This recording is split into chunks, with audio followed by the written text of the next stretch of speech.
Hi everyone, welcome back to my channel Learn English with Josh. Today we will learn about daily use English sentences. I hope these sentences are very helpful for you to speak in English. If you are new to this channel, please like and subscribe. Let's start. వారు ఇంకా అక్కడికి వెళ్ళలేదు. వారు ఇంకా అక్కడికి వెళ్ళలేదు. ఇంగ్లీష్లో ఈ విధంగా చెప్పాలి. They haven't gone there yet. They haven't gone there yet. ఈ విధంగా సెంటెన్స్ని చెప్పవచ్చు. వారు ఇంకా అక్కడికి వెళ్ళలేదా? వారు ఇంకా అక్కడికి వెళ్ళలేదా? అని చెప్పే సందర్భాలలో ఇంగ్లీష్లో haven't they gone there yet, haven't they gone there yet అని అంటాం. ఆమె ఇంకా చెస్ ఆడలేదు. ఆమె ఇంకా చెస్ ఆడలేదు. ఇంగ్లీష్లో ఈ విధంగా చెప్పాలి. She hasn't played chess yet. She hasn't played chess yet. ఆమె ఇంకా చెస్ ఆడలేదా? ఆమె ఇంకా చెస్ ఆడలేదా? Hasn't she played chess yet. Hasn't she played chess yet. ఈ విధంగా సెంటెన్స్ని చెప్పవచ్చు. See the next one. మొక్కలకు నీళ్లు పొయ్యి. మొక్కలకు నీళ్లు పొయ్యి అనే సందర్భాలలో water the plants. Water the plants. అతడు ఇంకా మొక్కలకు నీరు పోయలేదు. అతడు ఇంకా మొక్కలకు నీరు పోయలేదు. ఇంగ్లీష్లో he hasn't watered the plants yet. He hasn't watered the plants yet. అతడు ఇంకా మొక్కలకు నీరు పోయలేదా? అతడు ఇంకా మొక్కలకు నీరు పోయలేదా? Hasn't he watered the plants yet. Hasn't he watered the plants yet. See the next one. ఆమె ఇంకా వంట చేయలేదు. ఆమె ఇంకా వంట చేయలేదు. She hasn't cooked yet. She hasn't cooked yet. ఆమె ఇంకా వంట చేయలేదా? ఆమె ఇంకా వంట చేయలేదా? Hasn't she cooked at. Hasn't she cooked yet. ఈ విధంగా అడగవచ్చు. See the next one. వారు ఇంకా ఇంటికి చేరుకోలేదు. వారు ఇంకా ఇంటికి చేరుకోలేదు. They haven't reached home yet. They haven't reached home yet. అదే క్వశ్చన్ రూపంలో అడగడానికి వారు ఇంకా ఇంటికి చేరుకోలేదా? Haven't they reached home at.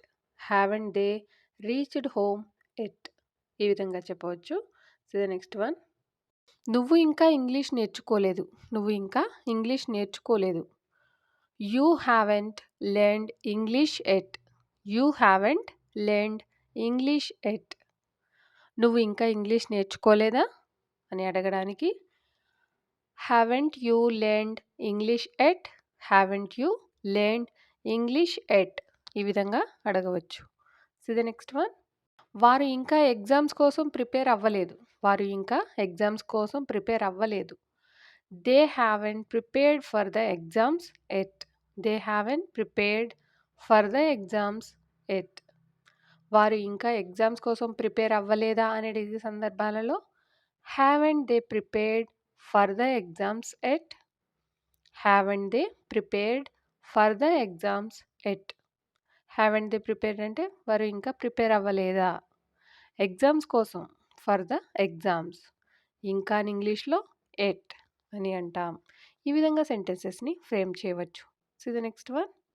మీరు ఇంకా హోంవర్క్ చేయలేదా? మీరు ఇంకా హోంవర్క్ చేయలేదా?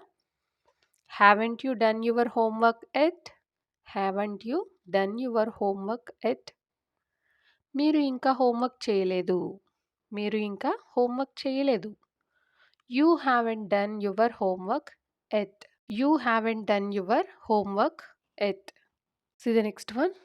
ఆమె ఇప్పుడు సంతోషంగా ఉంది. ఆమె ఇప్పుడు సంతోషంగా ఉంది. ఇంగ్లీష్లో she is happy now. She is happy now.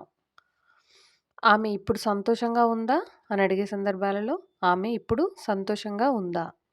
ఈ షీ హ్యాపీ నౌ. ఈ షీ హ్యాపీ నౌ. ఈ విధంగా సెంటెన్స్ని ఫ్రేమ్ చేయవచ్చు. C the next one. నీకు ఈ జాబ్ ఎప్పుడు వచ్చింది? నీకు ఈ జాబ్ ఎప్పుడు వచ్చింది అని అడిగే సందర్భాలలో when did you get this job. When did you get this job. When did you get అంటే ఎప్పుడు వచ్చింది. ఈ job, this job. See the next one. నువ్వు ఎక్కడ పని చేస్తున్నావు? నువ్వు ఎక్కడ పని చేస్తున్నావు? Where are you working. Where are you working? See the next one. మీ తల్లిదండ్రులు ఎలా ఉన్నారు? మీ తల్లిదండ్రులు ఎలా ఉన్నారు? How are your parents? How are your parents? మీరు టీ తాగుతారా? కాఫీ తాగుతారా? మీరు టీ తాగుతారా? కాఫీ తాగుతారా? అని అడిగే సందర్భాల్లో would you like to drink tea or coffee? Would you like to drink tea or coffee? ఈ విధంగా చెప్పవచ్చు. See the next one. ఆమె నీకు ఎలా తెలుసు? ఆమె నీకు ఎలా తెలుసు? How do you know her? How do you know her? నీకు వారు ఎలా తెలుసు? నీకు వారు ఎలా తెలుసు? How do you know them? How do you know them? Them అంటే వారు. హౌ డూ యూ నో అంటే నీకు ఎలా తెలుసు? So the next one. నువ్వు నిన్నటి నుంచి బిజీగా ఉన్నావా? నువ్వు నిన్నటి నుంచి బిజీగా ఉన్నావా? Have you been busy since yesterday? Have you been busy since yesterday? నువ్వు నిన్నటి నుంచి బిజీగా ఉన్నావు.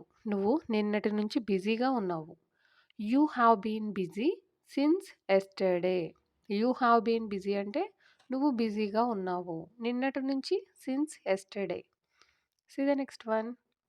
2 రోజుల నుండి నువ్వు చెన్నైలో ఉన్నావా? 2 రోజుల నుండి నువ్వు చెన్నైలో ఉన్నావా? Have you been in Chennai for 2 days? Have you been in Chennai for 2 days? 2 రోజుల నుండి నువ్వు చెన్నైలో ఉన్నావు. 2 రోజుల నుండి నువ్వు చెన్నైలో ఉన్నావు అని చెప్పే సందర్భాలలో you have been in Chennai for 2 days. You have been in Chennai for 2 days. See the next one. నిన్న హాలిడే కాదా? నిన్న హాలిడే కాదా? అని అడిగే సందర్భాలలో wasn't it a holiday yesterday? Wasn't it a holiday yesterday? See the next one. ఎందుకు చాలా డల్‌గా ఉన్నావు? నువ్వెందుకు చాలా డల్‌గా ఉన్నావు? అని ఎదుటి వాళ్ళని అడిగే సందర్భాలలో why are you so dull? Why are you so dull? See the next one. ఎందుకు ఆమె చాలా బాధగా ఉంది? ఎందుకు ఆమె చాలా బాధగా ఉంది? Why is she so sad? Why is she so sad? ఈ విధంగా అడగవచ్చు. See the next one. మీ దగ్గర చాలినంత డబ్బు లేదు. మీ దగ్గర చాలినంత డబ్బు లేదు అని చెప్పే సందర్భాలలో ఇంగ్లీష్‌లో ఈ విధంగా చెప్పాలి. You don't have enough money. You don't have enough money. అదే క్వెషన్‌లో అడగడానికి మీ దగ్గర చాలినంత డబ్బు లేదా? మీ దగ్గర చాలినంత డబ్బు లేదా? Don't you have enough money? Don't you have enough money? ఈ విధంగా అడగవచ్చు. See the next one. నీ జేబులో ఎంత డబ్బు ఉంది? నీ జేబులో ఎంత డబ్బు ఉంది? How much money is there in your pocket? How much money is there in your pocket? See the next one. నిన్న నీ కోసం లత ఇక్కడికి వచ్చింది. నిన్న నీ కోసం లత ఇక్కడికి వచ్చింది. Latha came here for you yesterday. Latha came here for you yesterday అంటే లత వచ్చింది.